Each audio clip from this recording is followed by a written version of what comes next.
Good afternoon, everyone. That was an excellent, I couldn't have had a better introduction, Andrew, and that was, I admired your honesty. And thank you for this opportunity, Manoj. So I just want to start, I want to paraphrase a very skillful meditator. He said, do you hold stress? Or does the stress hold you? I've been nursing in many different intensive care units for the last 18 years. And earlier in my career, I suffered a classic occupational burnout, just much like the club that we're in, Andrew. I actually left the industry for 8 years.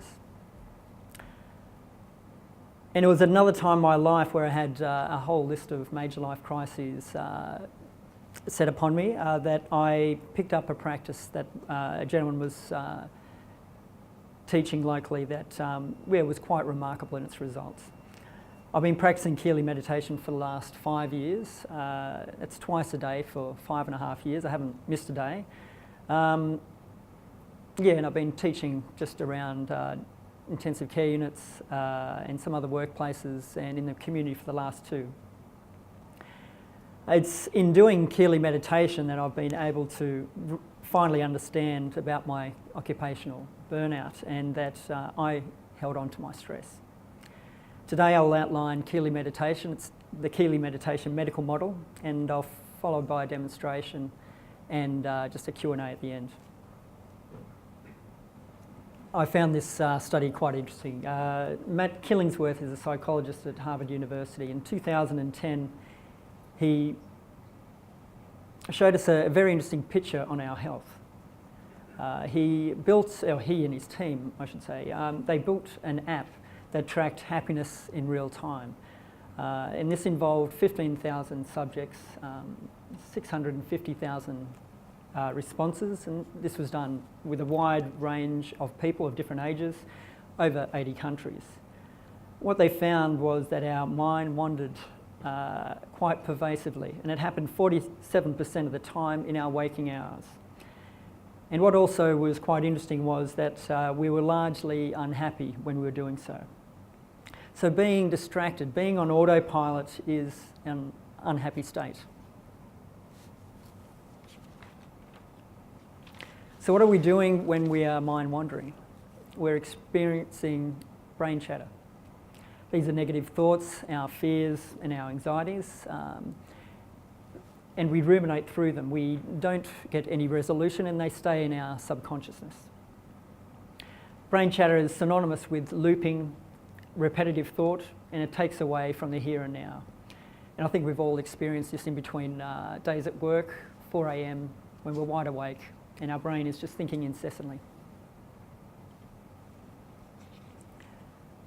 Brain chatter is symptomatic of compartmentalised stress, and this is commonly called our emotional baggage, our emotional issues, our emotional buttons or triggers. And this is essentially our own dysfunction. I know with my dysfunction, I kept it very well hidden behind a veneer that was quite calm, but there was a great disparity when I really went looking. It's really easy to notice compartmentalised stress in others, but it's very hard to look and see our own, and let alone to understand and troubleshoot and even remove.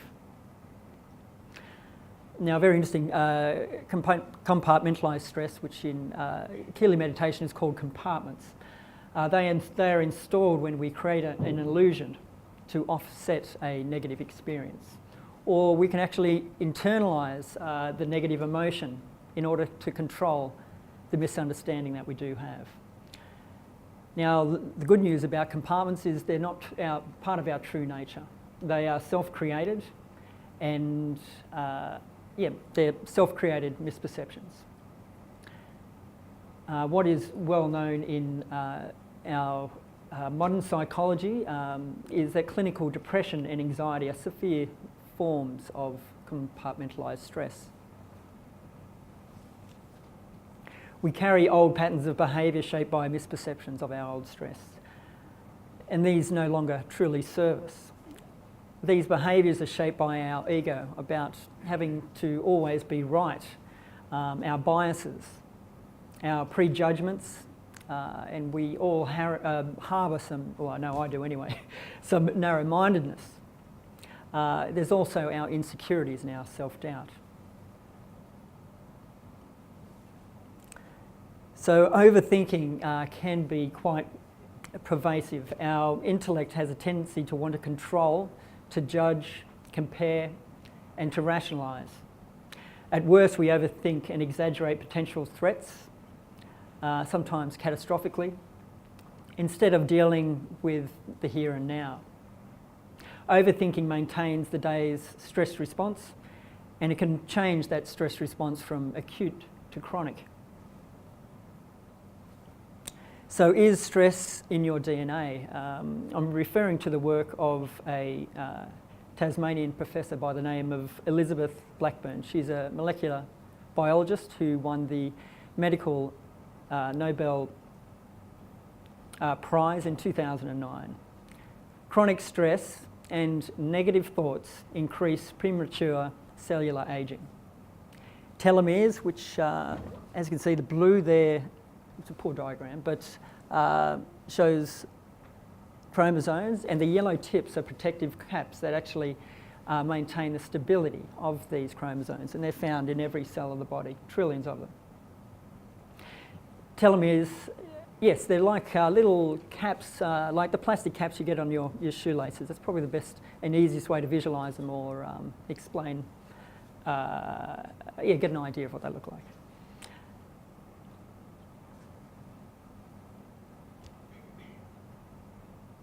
Yeah, the length and the health of our telomeres is affected by psychological stress, resulting in cell instability and cell death. And this is a truly great example of one of many of the mind-body connection, how we think and how we feel, and how that plays out in our own physiology and our behaviour.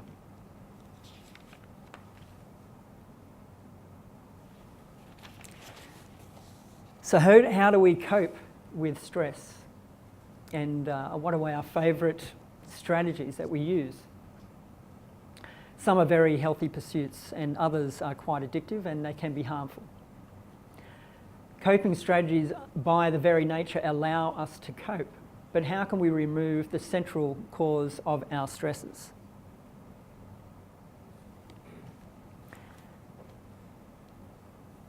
Keating meditation is a unique skill, even amongst other meditations. I've formally studied 8 different types of meditation, and my own humble opinion, I found this one quite remarkable for myself. A lot of the principles go back 3,000 years. They haven't really been known to the West till about the last 70 years. So a lot of these principles are old age and not new age.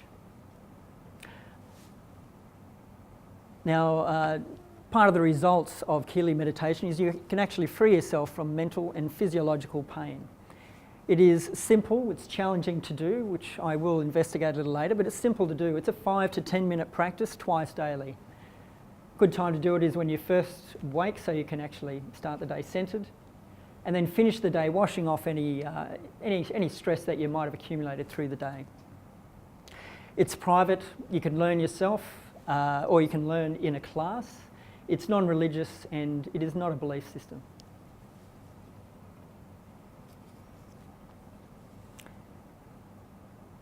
So the word Keating in ancient Sanskrit, in Indian language, pertains to different states of mind.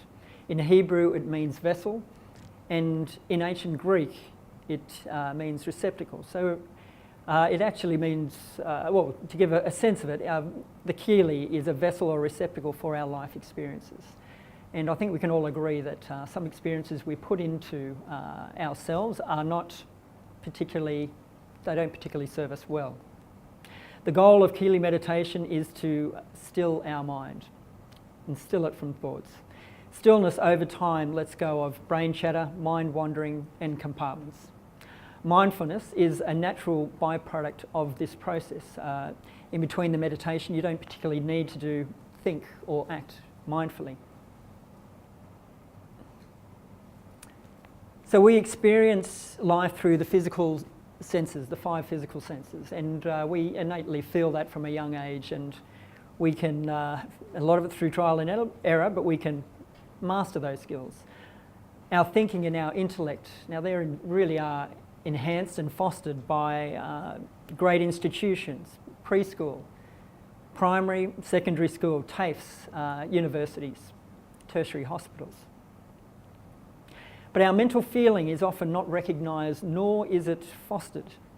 But these can be trained. An example of this is the intrinsic knowing is of what is right for you, our intuition and our gut feeling. In Keating meditation, it's important to know a distinction between brain function and mind function. Our brain is a classic organic computer. It mentally thinks, it analyses, it stores intellectual data, and it runs the physical body and the 5 physical senses. It is linear, and it is tension-based. It creates tension.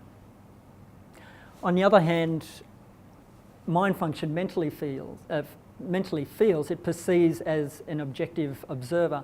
It is associated with emotion and an awareness. It is non-linear, and it is naturally relaxation-based.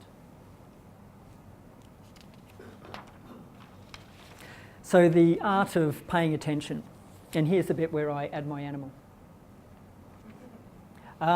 Classically, on the left we see brain chatter, mind wandering and distraction, and that's someone that is classically overdoing it in brain function. On the right is an example of someone that has quite a clear perception, quite an attuned lens to look through in life. They're paying attention, they are non-distracted. And in practicing Keating meditation, you really do move more to the right. And you actually increase your senses of awareness and perception without the brain chatter. Through Keating meditation, these senses are sharpened both outwardly, so what you can see and what you can be aware of when you look out. But more importantly, about examining our emotional state, we can bring this clarity to look within.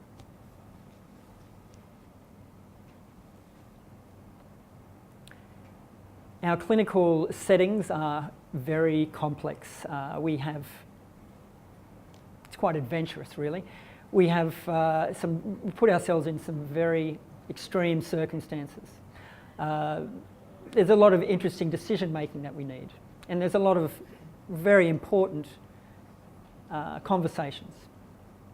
Our ideal performance state is to be present and aware and focused, which is more stable than self-doubting with fragmented thoughts and distractions. And these skills can be taught. Now, I've been talking about stillness of mind. Now, this is a primary goal during the practice of Keating meditation, and it is extremely relaxation-based. It will relax mentally and physically. And these really reverse the tension that compartments hold. By stilling the mind, we let go of all physical sensations, thoughts, visualizations during the practice, and I'll go through that again in a moment. Meditation, Keating meditation, it is not a method of concentration. We still the mind at one point during the practice without a second point distracting us. So there is, we can actually, by relaxing our attention inwardly, decrease the effects of our thoughts and our physical senses. And this is what distracts us. And then we can become more consciously aware of nothing during the practice, which is an odd concept. It's a little bit abstract, but I'll give you a shot at it in a moment. Your mind can detach and process out compartmentalised tension permanently, i.e. this tension will not trigger you again. This is something that I would really like modern medicine to look at closely. The compounding effect of doing the practice is a product of stilling, calming your mind, your brain function, and opening into your mind function. And I found this has been the key in addressing negative stress at work and occupational burnout. Ronald Rathburn is the gentleman on the right-hand side. On your right-hand side. He is the founder and author of Keating Meditation. He's run the Keating Foundation for 25 years as a non-for-profit organisation. For the last 8 years, he's taught at the University of California, San Diego Medical School. And for the last 2 years, Dr. Daniel Lee, to his right, they have developed and they have a subject in the residency program which teaches about the basic principles of Keating meditation, the Keating medical model, the anatomy of the Keating, and detaching from stress and occupational burnout. As we have a physical anatomy, we also have an anatomy of the mind, and as shown here, this is the Keating anatomy. Just like to show you the conscious awareness. Now that is wherever you put your attention to. We use this as a tool to relax inwardly during the practice, and we'll have a demonstration of that shortly. The lesser Keating, and that marries up with our brain function, with what we know physiological as our left and right hemispheres of the brain. The surface of the mind, now this is where our attention usually resides. After a while during the practice, you'll be able to feel all these reference points. If you've ever felt tension headaches right there at the surface of the mind, that's because you have too many thoughts, too much brain chatter on that surface of the mind. The greater Keating is the region of the second step of the practice. We're actually going to drop down into mind function, and that's where we're going to attempt, to the best of our ability, to feel stillness.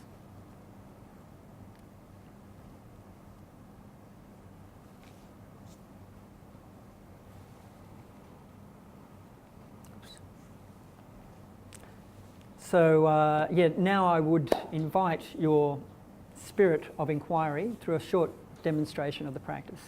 This involves just closing your eyes, sitting still, just being comfortable, and I will guide you through the steps. This is optional. If anyone does not want to do this, please feel free, and also just keep distractions to the minimum. So, and before we start, one thing that is always pervasive, especially when you start off your practice, is that you will see in broad daylight your brain chatter. And it is a little bit confronting having all those thoughts. You'll see it in real time. And you'll be looking at it directly.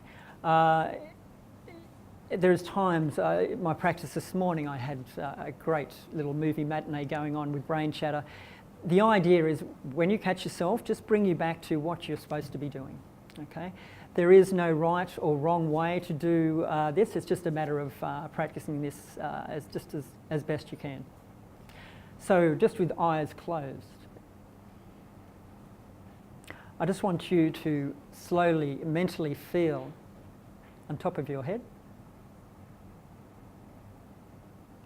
I just want you to soften and relax that feeling. Now slowly, over the next 2 minutes, bring that mental feeling down as a flat plane of awareness, down both hemispheres of the brain, just relaxing through any tension you may feel, until it rests at eye center. And from there, in 2 minutes, I'll take you through the next step.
So without opening your eyes, just relax your attention there on the surface of their mind at eye centre.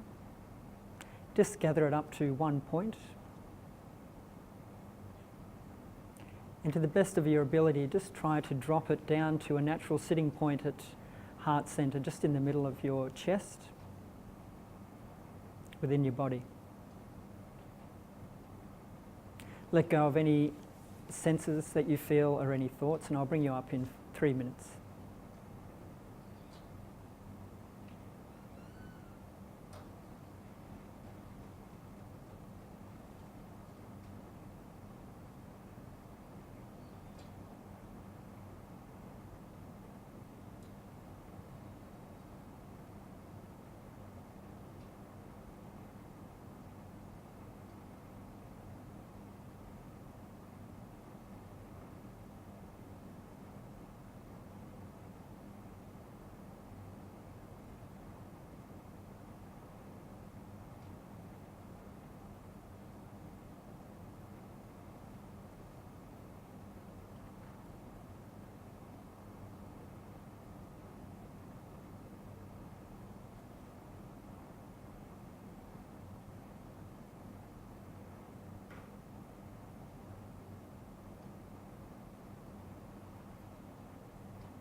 So just slowly bring your awareness up to eye level and open your eyes back to full consciousness when you're ready.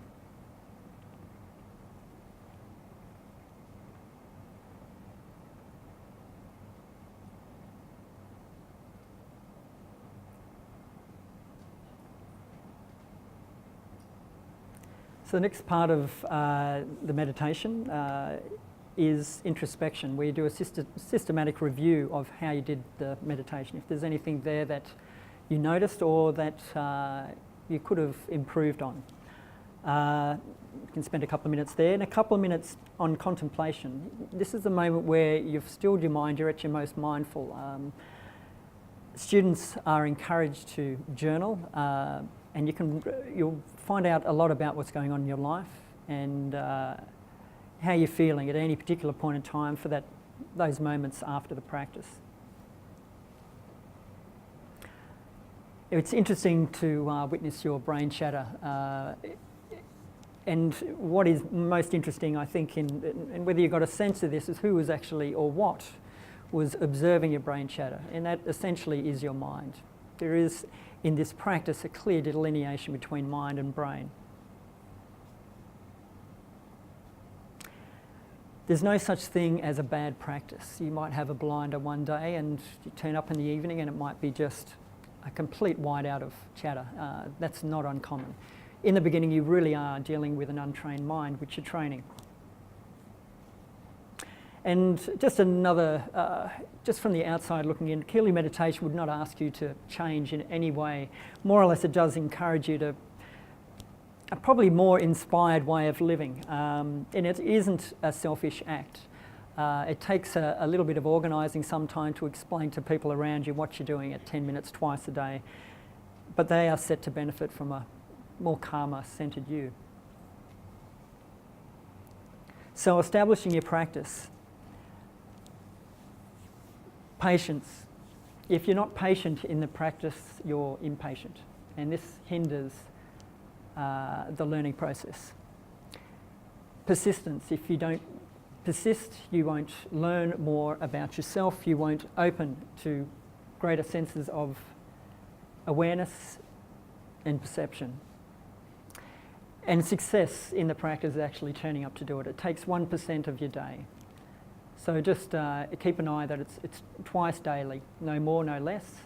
And just to incorporate it in as best you can into your day.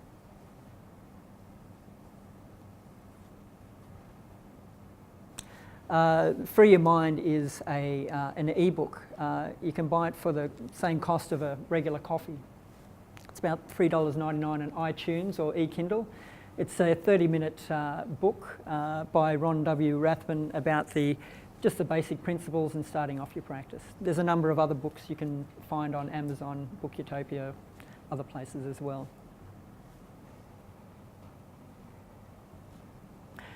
So today I've outlined the medical model for Keating meditation. In summary, our stress, our anxiety and our depression compartmentalises. The practice, instilling your mind, creates a better self-understanding of this stress and allows processing and eventual detachment, i.e. that stressor leaves us permanently and for good.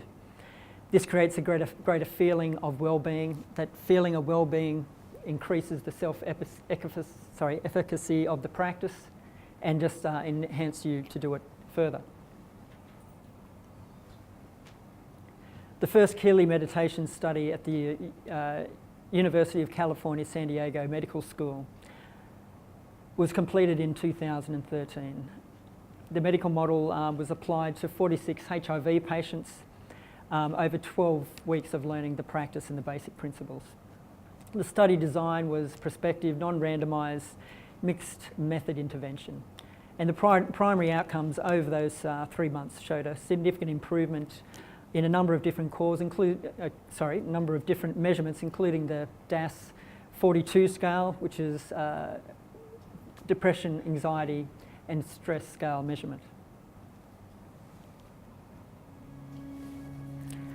If you're not paying attention to your health, who is responsible for it? This is a quote from Ron W. Rathman. The simple truth of being aware of your greatest asset is your health.